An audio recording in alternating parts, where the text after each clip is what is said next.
विद्यार्थियों को नमस्कार। चित्रकला सिलेबस का पार्ट 3 आज हम लोग देखेंगे। इसमें हमने पहले बता चुका है वीडियो में कि आद्य ऐतिहासिक काल के अंतर्गत सिंधु घाटी सभ्यता और वैदिक सभ्यता ये हमने बता ही दिया है। अब हम लोग पार्ट 3 में देखेंगे, सिलेबस के पार्ट 3 में देखेंगे। जैसे आएगा आपका 16 महाजनपद, ठीक। इसी 16 महाजनपद से संबंध होगा जैन धर्म का और बौद्ध धर्म का संबंध होगा। कहने का मतलब ये है भारत में धार्मिक आंदोलन, क्योंकि भारतीय कला अगर आप पढ़ते हैं तो धर्म का बहुत बड़ा योगदान है। तो इसलिए धर्म को भी हमको क्या है पढ़ना है। जैसे यहाँ पे 24 तीर्थंकर हैं, 24, ठीक है, तीर्थंकर हैं, इनके बारे में पढ़ना है। इसमें मेन रूप से जो है महावीर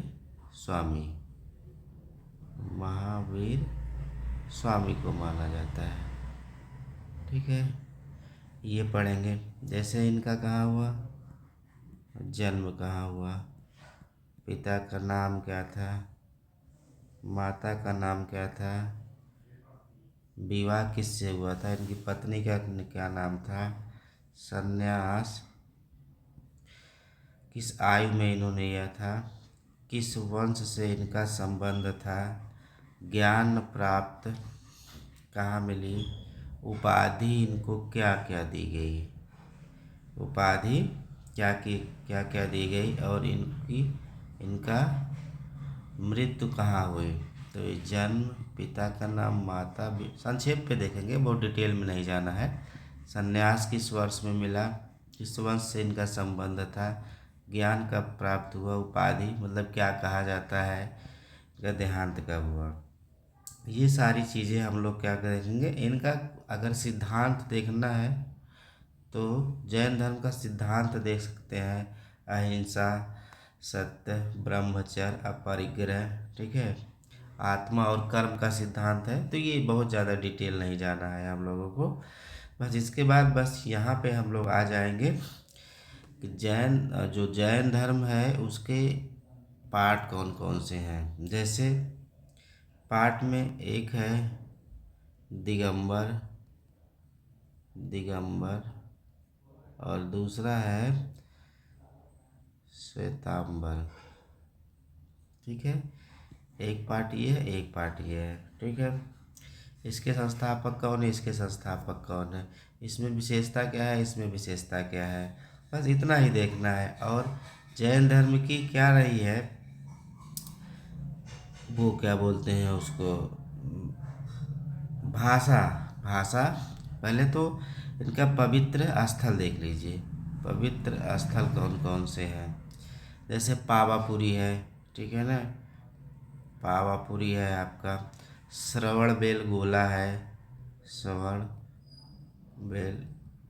है, ठीक है ना, और ऐसे ही ढेर सारे हैं। तो जो भी कुछ है वो देखने हैं हम लोगों को।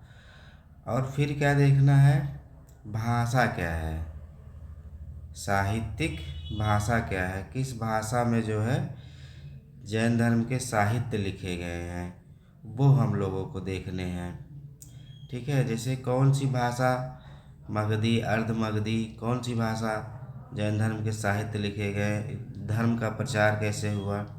जैसे भाषा में आप देखिए अर्ध मगधी, साहित्य जो है अर्ध मगधी में लिखे गए हैं। और इन्होंने जो उपदेश दिए हैं वो किस भाषा में दिए हैं, ये कमेंट करके बताइएगा, ठीक है। ऐसे ही बस मतलब थोड़ा थोड़ा हम लोगों को देखना है, ज़्यादा कुछ देखना भी नहीं है। बस ये है कि जानते रहिए आप क्या क्या है, क्या क्या चीज़ें नहीं है, कि कभी कभी विकल्प में आता है तो डाउट क्रिएट होता है। तो अगर आप पढ़ लेते हैं तो डाउट क्या है कि नहीं होगा, और डाउट नहीं होगा तो अब जैसे ग्रंथ हो गए, जैन धर्म के जो ग्रंथ लिखे गए हैं वो भी आपको पढ़ने हैं। ठीक है, देखिए परिशिष्ट परमन हो गया, ठीक है, गोमट सार हो गया, समय सार हो गया, ये सब क्या करने हैं हम लोगों को पढ़ने हैं। और आता है, बहुत सारे लोग कंफ्यूज भी होते हैं। ठीक है, जैसे आपका कल्प सूत्र हो गया, ठीक है, ये सब हम लोगों को बहुत ध्यान दे के याद करने होंगे, नहीं तो हो सकता है क्या है कि प्रश्न आपका गलत भी हो सकता है। फिर यही करेंगे हम लोग बौद्ध धर्म में। ठीक है, क्या पढ़ने हैं, जन्म कहाँ हुआ, पहले का समय का क्या नाम था, स्थान का नाम क्या था, अब क्या नाम है, अब कौन से ज़िले में पड़ता है, किस राज्य में पड़ता है, इनका वही है जन्म। और पिता का नाम, माता का नाम, पत्नी का नाम, लड़के का नाम, ठीक है, ये देखने हैं। संन्यास किस वर्ष में इन्होंने लिया, किस या वंश या किस गोत्र के थे, ज्ञान कहाँ मिला, पहला उपदेश कहाँ दिया, इनका देहांत कहाँ हुआ, इनके सिद्धांत कौन कौन से हैं। ठीक, ये सारी चीज़ें जो जैन धर्म देखना है वो। और यहाँ पे जो 24 तीर्थंकर हैं आपके, इनका जो वो क्या है, प्रतीक चिन्ह, प्रतीक चिन्ह ये मिलाने के लिए आता है, ये ज़रूर याद रखिएगा, ये नेट लेवल का प्रश्न है, तो ये ज़रूर याद रखिए। ठीक है, ये सारी चीज़ें हम लोगों को देखनी है, बस क्या है कि उतना ही देखना है कि जितने से हमारा काम बन जाए। जैसे बौद्ध धर्म के प्रमुख सिद्धांत भी जानते रहिए, दुख, दुख समुदाय, दुख निरोध, दुख निरोध मार्ग क्या है, ठीक, अष्टांगिक मार्ग क्या है, सम्यक दृष्टि, सम्यक संकल्प, सम्यक वाक, सम्यक कर्म, ठीक है, व्यायाम, त्रिरत्न कौन कौन से हैं ये भी देखना है, पंचशील कौन कौन से हैं। लास्ट में हम लोग देखेंगे बौद्ध धर्म के पार्ट, जैसे हीनयान हो गया, ठीक है, हीनयान हो गया, महायान हो गया, ठीक है, वज्रयान हो गया, ये इस तरह से भाषा कौन सी रही है, पिटक कौन कौन से हैं। ठीक, ये क्या है कि ये हम लोगों को देखने हैं, इसके बाद ही ये क्लियर पता चलेगा। फिर हम लोग आएंगे उस पर जो है प्राचीन काल के राजवंश, प्राचीन काल के राज